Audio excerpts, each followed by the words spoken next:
چرا بعضی آدما وقتی که شما رو به دست میارن دیگه اون آدم سابق نیستن؟ فکر میکنید مثل قبل دوستتون ندارن و اینجاست که شما به خودتون شک میکنید.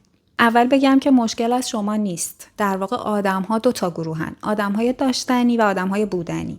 آدم‌های داشتنی اونایین که همیشه دوست دارن که یه چیزی رو داشته باشن، یه چیزی رو به دست بیارن و توی مسیر به دست آوردن خیلی احساس خوشحالی و لذت میکنن. تو مسیری که دارن براتون تلاش میکنن. به محض اینکه به دست میارن دیگه اون احساس سابق رو ندارن. انگار همیشه باید توی مسیر به دست آوردن باشن. اما آدم‌های بودنی، آدمایین که هر لحظه کنار شما بودن، براشون احساس خوشحالی و لذت داره، چون ذهنشون معطوف به نتیجه نیست. حالا برای فهم بهتر چیزی که گفتم، کتاب داشتن یا بودن آقای اریک فروم رو پیشنهاد میکنم که خیلی میتونه کمکتون بکنه.